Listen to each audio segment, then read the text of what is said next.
Breaking news. Camp రాజకీయాలు start అయ్యాయి. ఎక్కడ చూసినా కూడా క్యాంపు రాజకీయాలు జోరుగా సాగుతున్నాయి.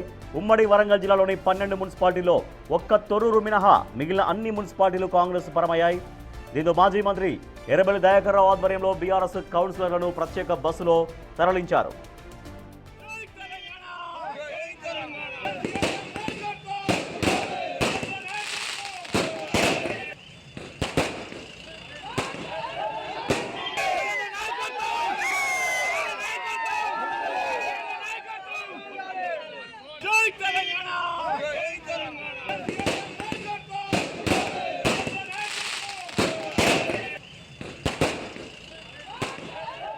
గడిగా క్యాంపు రాజకీయాలు స్టార్ట్ అయ్యాయి. ఉమ్మడి వరంగల్ జిల్లాలోని 12 మున్సిపాలిటీల్లో ఒక్క తొర్రూరు మినహా మిగిలిన అన్ని మున్సిపాలిటీలు కాంగ్రెస్ వశమయ్యాయి. సో తొర్రూరులో గెలిచినటువంటి బీఆర్ఎస్ విజేతలందరినీ కూడా క్యాంపుకు తరలించారు. ఎందుకంటే వాళ్ళ గెలిచినటువంటి ఆ క్యాండిడేట్స్ని, గెలిచినటువంటి ఆ విజేతల్ని కాపాడుకోవడం కోసంగా అక్కడి నుంచి క్యాంపుకు తరలించారు. మనం చూస్తున్నాం బస్సులో మాజీ మంత్రి ఎర్రబెల్లి దయాకర్ రావు ఆధ్వర్యంలో తొర్రూరులో గెలిచినటువంటి మున్సిపాలిటీలో గెలిచినటువంటి వాళ్ళందరినీ కూడా క్యాంపుకు తరలిస్తూ ఉన్నారు.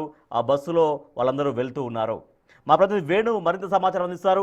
వేణు, వాళ్ళందరినీ ఎక్కడికి తీసుకెళ్లినట్టుగా తెలుస్తోంది? రాజేష్, 12 మున్సిపాలిటీలు ఉమ్మడి వరంగల్ జిల్లాలో ఉంటే ఒక తొర్రూరులోనే బీఆర్ఎస్ అక్కడ ఉన్నటువంటి చైర్మన్ స్థానాన్ని కైవసం చేసుకునే దిశగా వెళ్తుంది.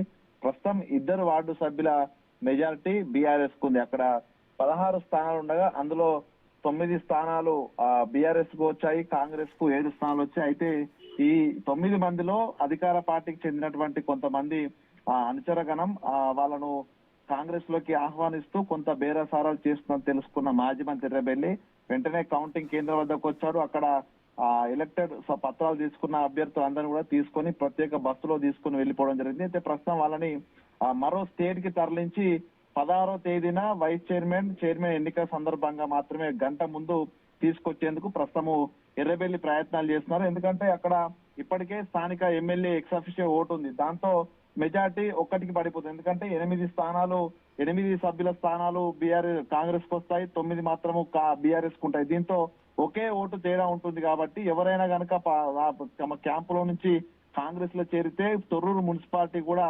బీఆర్ఎస్ చేజారిపోతుంది. దీంతో ముందు జాగ్రత్తగా మాజీ మంత్రి ఎర్రబెల్లి ప్రస్తుతం క్యాంపు రాజకీయాలకు తెరలేపారు. వాళ్ళందరినీ కూడా ఎవరికి తెలియని ప్రాంతానికి తీసుకెళ్తాం. అందులో 2 భాగాలుగా విడదీసి 2 టీంలుగా విడదీసి వాళ్ళను వేరే చోటకు తరలినట్లుగా ప్రస్తుతం అయితే సమాచారం అందుతున్న పరిస్థితి. మరోవైపు ఒక అడుగు స్థానంలో కాంగ్రెస్ దూరంగా ఉంది కాబట్టి ఒక అభ్యర్థిని ఎలాగైనా తెచ్చుకోవాలనే ప్రయత్నంలో కాంగ్రెస్ ఉంది. మరోవైపు ఒక ఎంపీ ఎక్స్ అఫీషియో ఓటును కూడా అటు తొర్రూరు మున్సిపాలిటీకి తీసుకొస్తే తొర్రూరులో 17 మున్సిపాలిటీలు మున్సిపల్ వార్డులు మొత్తంగా 16 ఉన్నాయి. ఆ 16 స్థానాల్లో ఇప్పటికే 9 బీఆర్ఎస్ 7 కాంగ్రెస్ ఉంది. కాబట్టి 2 ఎక్స్ అఫీషియో ఓట్లు కనుక పాలకూరు నియోజకవర్గంలోని తొర్రూరు మున్సిపాలిటీ తీసుకొస్తే 9 సభ్యుల బలంతో ఇద్దరికి టై అవుతుంది. దీంతో మరొక ఎమ్మెల్సీ స్థానాన్ని కనుక అక్కడ తీసుకొస్తే తాము చైర్మన్ పీఠాన్ని తామే కైవసం చేసుకోవచ్చు ఆలోచనతో కాంగ్రెస్ ఉంది. మరోవైపు ఎవరైనా ఒక్క అభ్యర్థి వచ్చినా చాలు ఆ ఎమ్మెల్సీ అఫీషియో ఓట్లు లేకుండా ఎంపీ కడియం కావ్య, అదేవిధంగా ఎమ్మెల్యే యశస్వి రెడ్డి ఇద్దరు ఎక్స్ అఫీషియో కనుక అక్కడ ఓట్లు వేసుకుంటే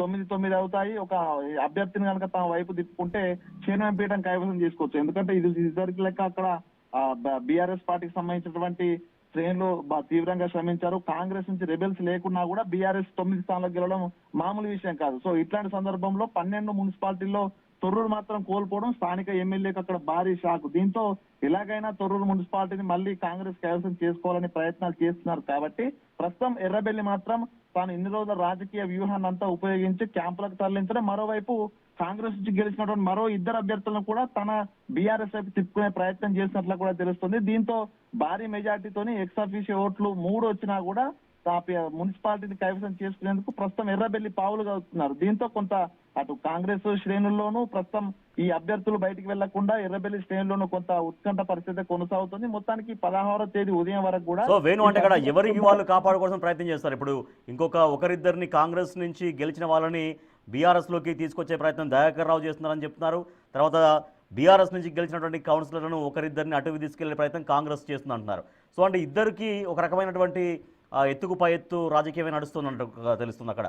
రైట్. Yes exactly. ఇక్కడ రెండు పార్టీలకు ఇక్కడ ప్రతిష్టాత్మకం అనేది పక్కన పెడితే ఉమ్మడి జిల్లా లోపల ఏకైక మున్సిపాలిటీ బీఆర్ఎస్ కు పోయిందనేది ఒక తొర్రూరు మాత్రమే. ఎందుకంటే ఇది చాలా పెద్ద ఎదురుదెబ్బ కాంగ్రెస్ కు. మిగతా చోట్ల కేసముద్ర కానీ మిగతా చోట్ల ఇప్పటికే హంగ్ అయింది. ఆ తర్వాత ఇండిపెండెంట్లు వచ్చి కాంగ్రెస్ కి అధికార పార్టీకి సపోర్ట్ చేసే పరిస్థితి. కానీ ఇక్కడ ఓన్లీ బీఆర్ఎస్ కు కాంగ్రెస్ కు తప్ప మిగతా ఇండిపెండెంట్లు కానీ బీజేపీ అభ్యర్థి ఎవరు గెలవకపోవడంతో రెండు పార్టీల మధ్యన హోరాహోరు ఉంది. దీన్ని సవాల్ గా తీసుకున్న మాజీ మంత్రి ఎర్రబెల్లి కూడా మున్సిపాలిటీని కైవసం చేసుకుని సత్తా చాడతానంటూ ఆయన ఛాలెంజ్ చేశారు 4 రోజుల క్రితమే. సో ఇప్పుడు ప్రస్తుతం అదే విధంగా పరిస్థితులు కనిపిస్తున్నాయి. ఆ ట్రెండ్స్ లో కూడా పూర్తిగా బీఆర్ఎస్ నేను అట్లా ఉందా పరిస్థితి ఉందా? బీఆర్ఎస్ నుంచి గెలిచిన వాళ్ళు అటు కాంగ్రెస్ వైపు వెళ్ళే అవకాశం కానీ, లేదంటే ఇప్పుడు బీఆర్ఎస్ వ్యూహం ఏమో కాంగ్రెస్ నుంచి గెలిచిన వాళ్ళని బీఆర్ఎస్లోకి తీసుకొచ్చే వ్యూహం, అంటే ఎవరు గెలిచినా కూడా ఎవరు ఉన్నా కూడా కొంత రిస్క్ లేకుండా కొంత ఎక్కువ మెజారిటీతో మున్సిపల్ చైర్మన్ పీఠం దక్కించుకునే ప్రయత్నాలు చేస్తున్నారు. అంటే ఇటు నుంచి అటు కానీ అటు నుంచి ఇటు కానీ వచ్చేటువంటి పరిస్థితులలో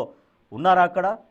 అంటే ప్రధానంగా ఇట్లాంటి పరిస్థితుల లోపల అధికార పార్టీకే కొంత వెసులుబాటు ఉంటుంది. ఎందుకంటే అధికార పార్టీలోకి వెళ్తే కొన్ని ఫండ్స్ తీసుకురావడము, లేకపోతే కొంత వాళ్ళకి ఆశించినటువంటి వైస్ చైర్మన్ స్థానం వచ్చే అవకాశం ఉంటుంది. కాబట్టి అధికార పార్టీకే ప్రతిపక్ష పార్టీ నుంచి కానీ ఇండిపెండెంట్ గానీ వచ్చి జాయిన్ అయ్యే అవకాశం ఉంటుంది. కానీ ఇదంతా గతంలో చాలా ఎన్నికలు చూసిన ఎర్రబెల్లి వెంటనే నిన్ననే ఈ అభ్యర్థులకు సంబంధించినటువంటి కొంతమందిని క్యాంపులకు తరలించేందుకు ఆయన సన్నాహాలు చేసుకున్నారు. ఈ రోజున గెలుపొందిన వెంటనే మళ్ళీ తిరిగి అభ్యర్థుల ఎలక్టెడ్ అయినటువంటి సర్టిఫికెట్లతో సహా వాళ్ళ అనుచరులను కూడా తీసుకెళ్లారు. తన కుటుంబ సభ్యులందరినీ కూడా ఆయన మరో చోటుకి తరలించారు. ఎవరితోనూ కాంటాక్ట్ కాకుండా కాంగ్రెస్ శ్రేణులు ఆ అభ్యర్థికి సంబంధించిన దగ్గర బంధువులతో కాంటాక్ట్ కాకుండా కూడా చాలా జాగ్రత్తలు తీసుకుంటున్నారు. సో దీంతోనే మొత్తం ఆ బీఆర్ఎస్ నుంచి కాంగ్రెస్ కు వచ్చే పరిస్థితి లేవు. కానీ మరోవైపు వీళ్ళందరినీ కాపాడుకునే ప్రయత్నం చేస్తూనే తిరిగి కాంగ్రెస్ లో గెలిచిన కొంతమంది అసంతృప్తులు గాని ఈ వచ్చే 2 ఏళ్ల లోపల మళ్ళీ నేనే వచ్చేసారి మళ్ళీ ఎమ్మెల్యేగా గెలుస్తాను, మంత్రిని అవుతానంటూ కూడా కొంత ఉన్నటువంటి కాంగ్రెస్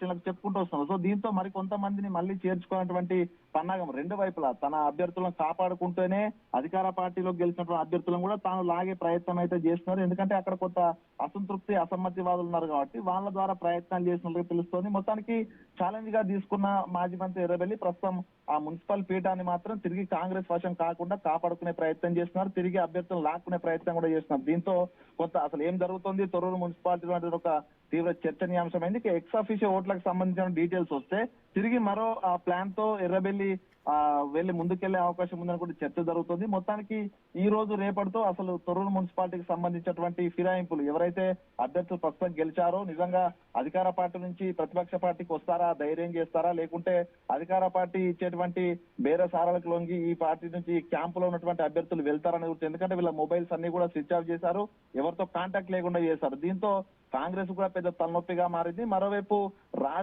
రాజకీయంగా ఆరితేరిన ఎర్రబెల్లి చేసేటువంటి పన్నాగాలతో వీళ్ళు అసలు తట్టుకుంటా ఒక చర్చ దొరుకుతుంది. మొత్తానికి ఈ రోజు రేపటి తొర్రూరులో ఈ రకంగా ఉంటే అదే ఉమ్మడి వరంగల్లో మహబూబాబాద్ హంగ్ ఉంది, తర్వాత కేసముద్రం కొత్తగా ఏర్పడ్డ మున్సిపాలిటీ అది కూడా హంగ్ ఉంది. సో అక్కడ ఏం జరుగుతోంది వేణు? ప్రస్తుతం మహబూబాద్ సంబంధించి క్లియర్ కట్ గా ఒక డెసిషన్ వచ్చిందని చెప్పొచ్చు. ఎందుకంటే 13 స్థానాల్లో కాంగ్రెస్ గెలిచిన తర్వాత సిపిఎం 3 స్థానాల్లో అభ్యర్థులు కూడా ఇటు కాంగ్రెస్ కే మద్దతు ఇస్తున్నారు, 3 ఇండిపెండెంట్లు కూడా మద్దతు. దీంతో 19 స్థానాలు అవుతున్నాయి. మొత్తంగా 36 స్థానాలు ఉన్నాయి అక్కడ. 19 స్థానాలతో మ్యాజిక్ ఫిగర్ దాటినట్టే కాబట్టి మహబూబాద్ కూడా కాంగ్రెస్ వశం అవుతుంది. మరోవైపు Murali Nayak ex officio vote ఉంది అక్కడ. సో దీంతో మొత్తంగా మ్యాజిక్ ఫిగర్ దాటి మరి ఒక ఓటు ఎక్స్ట్రా ఉంటుంది. సో దీంతో మెజార్టీతోనే మహబూబాద్ మున్సిపాలిటీ కూడా కష్టం. కానీ కేసముద్రం వచ్చే వరకే కొంత సందిగ్ధత నెలకొంది. ఎందుకంటే కేసముద్రంలో సమానంగా ఓట్లు వచ్చాయి. మరోవైపు అక్కడ ఎంపీ బలరాం నాయక్ కనుక ఒక ఎక్స్ అఫీషియో ఓటు కనుక కేసముద్రంలో వేసుకుంటే ప్రస్తుతం ఎంపీ రాజ్యసభ సభ్యునటువంటి వద్రాజ రవిచంద్ర కేసముద్రం వచ్చే అవకాశం ఉంటుంది. సో దీంతో మళ్ళీ రెండు టై అవుతాయి కాబట్టి అక్కడ ఒక క్యాండిడేట్ ను కంపల్సరిగా ఒక పార్టీ నుంచి మరొక పార్టీకి లాగాల్సిన ప్రయత్నాలు చేస్తున్నాయి. ఎందుకంటే ఆడ ఎక్స్ అఫీషియో ఓట్లు వచ్చినా కూడా ప్రస్తుతం అక్కడ ఎవరికి మెజార్టీ రాని పరిస్థితి. సో దీంతో కేసముద్రం పైన కనుక కొంత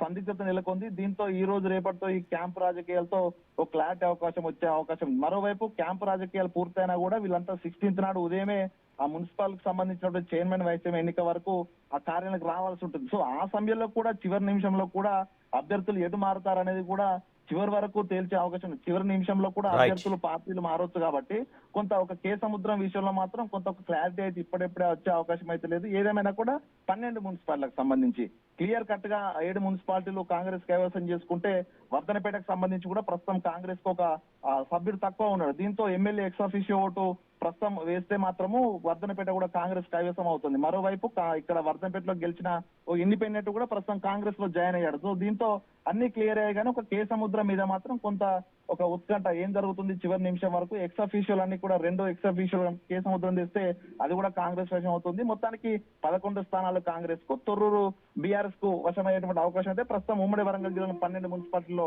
కనిపిస్తున్న situation. Rajesh, right, thank you Venu. ఉమ్మడి వరంగల్ జిల్లాలో మొత్తం 12 మున్సిపాలిటీ ఉన్నాయి. ఆ 12 మున్సిపాలిటీల్లో ఒకే ఒక్క స్థానంలో, అది తొర్రూరు మున్సిపాలిటీలో బీఆర్ఎస్ స్పష్టంగా గెలిచింది. అది కూడా 9 స్థానాల్లో 9 వార్డుల్లో బీఆర్ఎస్ వాళ్ళు గెలిచారు, ఒక 7 వార్డుల్లో కాంగ్రెస్ వాళ్ళు గెలిచారు. సో అది కూడా యాక్చువల్గా ఇప్పుడు 9 నుంచి 1 కనుక అటు వెళ్తే మళ్ళీ అక్కడ టై అయ్యే పరిస్థితి. కాబట్టి గెలిచినటువంటి వాళ్ళని కాపాడుకునే ప్రయత్నం చేస్తోంది బీఆర్ఎస్. సో దాంట్లో భాగంగా అక్కడ మాజీ మంత్రి ఎర్రబెల్లి దయాకర్ రావు వాళ్ళందరినీ, గెలిచిన వాళ్ళందరినీ కూడా ఎక్కడా చేజారకుండా, ఎవరు కూడా మళ్ళీ అటు నుంచి కాంగ్రెస్కి వెళ్లకుండా, కాంగ్రెస్ వాళ్ళకి టచ్లో లేకుండా పూర్తిగా అటు నుంచి ఒక క్యాంపుకి అయితే తరలించారు. సో ఇక అది తొర్రూరులో ఉన్నటువంటి పరిస్థితి. ఇక మహబూబాబాద్ కూడా క్లియర్ అయిపోయింది, దాదాపు అది కాంగ్రెస్ వశమైపోతుంది. ఎందుకంటే అక్కడ ఉన్నటువంటి ఇండిపెండెంట్స్ కూడా కాంగ్రెస్కే సపోర్ట్ చేస్తున్నారు. ఇక కేసముద్రం ఒక్కటే అక్కడ హంగ్ ఉంది, చాలా స్పష్టమైన హంగ్ ఉంది. 8 కాంగ్రెస్ వాళ్ళు విజయం సాధించారు 8 చోట్ల, 8 ఏమో బీఆర్ఎస్ వాళ్ళకి విజయం దక్కాయి. సో అక్కడ ఏం జరగబోతుంది, అక్కడ ఎక్స్ అఫీషియో ఉపయోగించినప్పటికీ కూడా అక్కడ కూడా మళ్ళీ టై అయ్యే అవకాశం ఉంది. అటు వద్దిరాజు రవిచంద్ర, ఆయన రాజ్యసభ సభ్యుడిగా ఉన్నారు, ఎంపీ బలరాం నాయక్, వాళ్ళిద్దరు ఓట్లు ఉపయోగించుకున్నా కూడా మళ్ళీ అక్కడ టై అయ్యే పరిస్థితి ఉంది. సో అక్కడ ఏం జరిగే అవకాశం ఉందనేది మాత్రం చాలా ఉత్కంఠ కనిపిస్తుంది. ఓవరాల్గా ఉమ్మడి వరంగల్ జిల్లా వ్యాప్తంగా 12 మున్సిపాలిటీల్లో ఉంటే తొర్రూరు మాత్రమే బీఆర్ఎస్ విజయం సాధించింది క్లియర్గా. సో ఆ బీఆర్ఎస్ మళ్ళీ ఆ కౌన్సిలర్లు ఎక్కడా కూడా జారిపోకుండా వాళ్ళని కాపాడుకునే ప్రయత్నం చేస్తున్నారు మాజీ మంత్రి ఎర్రబెల్లి దయాకర్ రావు. దాంట్లో భాగంగా వాళ్ళందరినీ కూడా క్యాంపుకు తరలిస్తూ ఉన్నారు.